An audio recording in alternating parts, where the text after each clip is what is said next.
Hey guys, I'm Becky from Bookmarks Reviews, and today I'm talking about all the books that I'm so excited to read in 2021.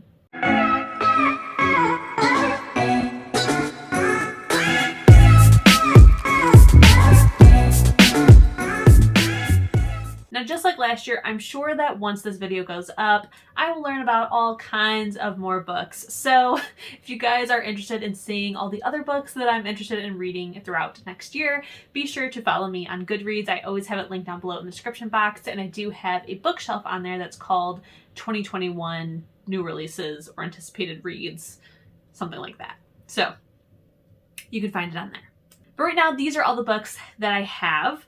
Most of them are taking place the first half, but I did have a couple other ones that are taking place throughout the second half of the year that I'm really excited about. I do have my Surface Pro right here, so there may be a slight glare in my glasses. I've tried to fix it. It's not happening. We're gonna roll with it.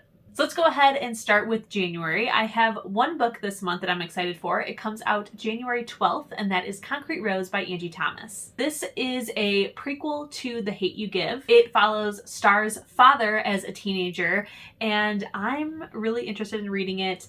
There is another book that I really want to happen in this world that I hope does, so I feel like it's kind of like, if I don't get his story, at least I get this one, so I'm excited. On February 9th, there is a book called A Faux Love Story by Lone Lee. I gotta stop saying that I'm excited because I'm excited for all these books. So let's just talk about what it's about. So this book reminds me a lot of Tweet Cute, which is a book that I read earlier this year and I absolutely adored and loved. But this is supposed to be a smart romantic YA comedy about two Vietnamese teens who work for competing restaurants and whose families are in like an age-old feud, and now they have fallen in love. So it's kind of like Romeo and Juliet, kind of like Tweet Cute. I can't wait. Then on February 16th, I'm sure you guys already know, you're well aware, but I can't do this video and not talk about it. A Court of Silver Flames by Sarah J. Maas is coming out. This is the fourth book in the A Court of Thorns and Roses series. I'm dying, you guys. I need to get my hands on this book. As you guys know, this month I have read A Court of Wings and Ruin and A Court of Frost and Starlight. A Court of Frost and Starlight's vlog is coming out very soon, and I'm just in such a hangover and slight book slump after reading these books. Like, I just need to have the next book in my hands. There is a exclusive Books A Million version that has a bonus story from Asriel's point of view. So that's the one that I want to get. I could pre-order it, but I kind of want to make it like a book trip.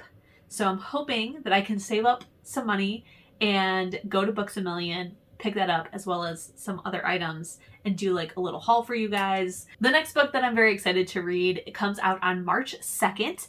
This is a book that I did feature in last year's anticipated reads, I believe, but it was like supposed to come out in 2020, but never had a release date. Now it has a release date of March 2nd of 2021, so I really hope that it happens.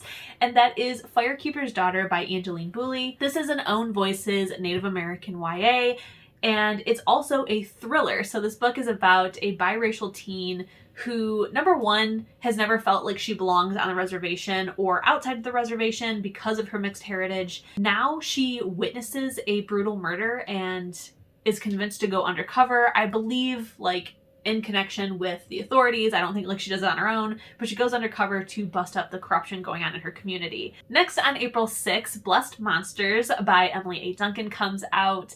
This is the third and final book to the Something Dark and Holy series. The first book is Wicked Saints. You guys know that was my favorite book of last year. Knowing myself, I probably won't read it as soon as it comes out. I would like to. That'd be great, but I probably won't.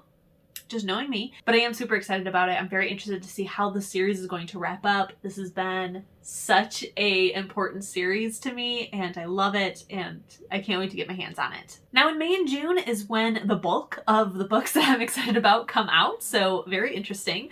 First, let's start with May 4th's release, and that is Excuse Me While I Ugly Cry by Joya Joffney.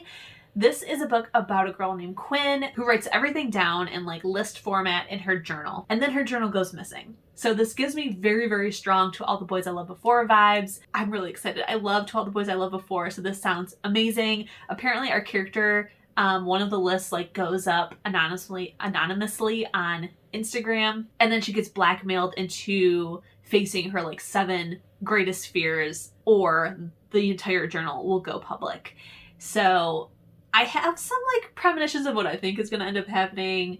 I'm probably going to be right, but I don't care. I love being right about this kind of thing. So I won't say anything so that you guys don't get spoiled, but check it out. On the same day, Meet Cute Diary by Emery Lee also comes out. This book is about a boy named Noah who has a romance blog. He's supposed to be the expert at romance, and he focuses on trans happily ever afters. Now, the thing is, Noah has lied. He has never been in a relationship. He has never had his happily ever after, and a troll ends up finding this out and exposing him. So now Noah convinces this, I believe, boy to be in a fake relationship with him so that he can write true stories that no one can expose. I love this kind of hijinks, this like lies, fake relationships. I'm always a big fan of it. They always end up being like some of my favorite YA romances. So on May 18th, we have Last Chance Books by Kelsey Rodkey.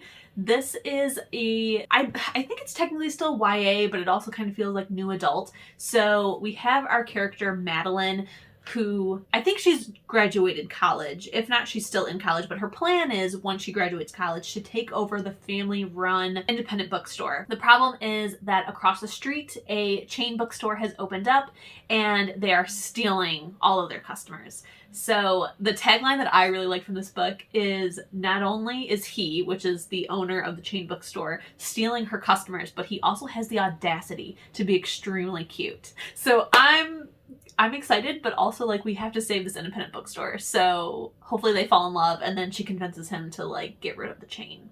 We'll see. On the same day, we also have The Marvelous Merza Girls by Sheba Kareem. This book is about a girl who has just graduated high school. She's in that post-senior year slump, and she's also just lost her aunt, who I'm assuming is like her favorite aunt because it's taking a really big toll on her. So she decides to go on a gap year trip with her mom to New Delhi and hoping that India can lessen her grief and bring her voice back. This book is supposed to have love, scandal, and finding yourself. There's supposed to be like some kind of family drama that ends up happening, and it just sounds amazing. I definitely want to make 2021 a year where I read a lot of own voices and diverse books, especially ones that take place in different countries, because I really love getting to know different cultures and things like that. So I'm very excited that this book is taking place in India. It should be a good time. On May 27th, we have Malibu Rising by Taylor Jenkins Reid? Yes, by Taylor Jenkins Reid. This book is told in multi-POV. It's supposed to be about a party that I think is like an annual party, but this is supposed to be an unforgettable night in the family. And each of the family members have to choose whether they will keep these secrets from the people that made them or what they will leave behind.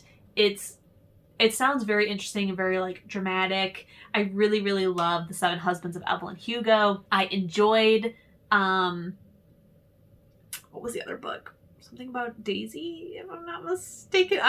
I'm terrible. I'm a terrible booktuber. Why do you guys watch me? But I also enjoyed that one. But this one sounds really, really good. It sounds more up the alley of Evelyn Hugo. So I think it's going to be really great. So now on to June. We have 4 books that come out on June 1st and one on the 8th. So let's start talking about them. The first one is An Emotion of Great Delight by Tahara Mafi.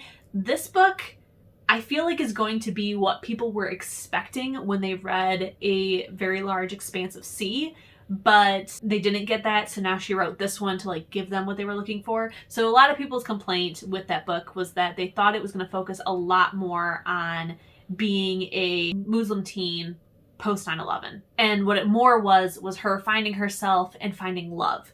So this one sounds like it's so very similar to this book, where I had to like double check. I was like, did somebody else write that book? I thought it was Tahara Mafi. It was. So they sound very similar, so I think this is going to be like the book that people were expecting when they read that.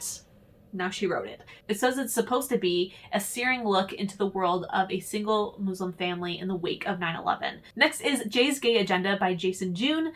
This is a moving and hilarious sex-positive story about the complexities of first loves, first hookups, and first heartbreaks. I'm so excited about this book, obviously, but what I've gathered from the description of this book is that it's supposed to be about a boy named Jay who is gay and out, but I think he's like the only out boy in his town, so he's never been in a relationship, and now he's looking to put himself out there and find true love. So it sounds like it's going to be very heartwarming. Next is One Last Stop by Casey McQuiston. I have to be honest, I'm still not positive if I'm going to read this book just because it doesn't sound like a book that I would be super into. I'm not into time travel, so this book isn't up my alley, but at the same time it's a Casey McQuiston, and I like fell over and died when I read Red, White, and Royal Blue. So I may check it out. We'll see. I'm gonna see what like the reviews say, and if everyone's like, yep, it's just as amazing, I'm gonna have to check it out. But this is a magical realism about a girl named August who one day on the subway meets this old school punk rock girl who is amazing, and I think that they fall in love. But the problem is that this girl is not just someone who looks old school punk rock. She is literally from the 70s and needs help to get back to her time period. I think like more of the plot is going to be about this like time travel aspect and not so much about falling in love. But who knows? That's why I'm a little like iffy on it. But at the same time, like Red, White, and Royal Blue was written so freaking well. It was so funny and honest and raw. So I feel like I'm still gonna love this even though I don't love the aspect of time travel. I also think like the point is just to like get her back to her time, and I don't think it's going to be like jumping back and forth, so it might be better than I'm thinking, but we'll see. Next is The Witch King by H.E. Edgman. This is supposed to be, I believe, a YA fantasy about a trans boy who is a witch that has to save the Fae Kingdom, and he has to face his traumatic past and the royal fiance he left behind. So that alone like really intrigues me, but what really got my attention on this book is the cover. So not only do we have our main character on it, who is the witch, but we also have these two other paranormal creatures on it, and I'm like that excited about reading this book because not only is it going to have a whole lot of inclusion, but it's going to have like everything that I love in a paranormal fantasy. So I really can't wait. I definitely want to buy a copy of this book. I don't think I want to wait till the library gets it.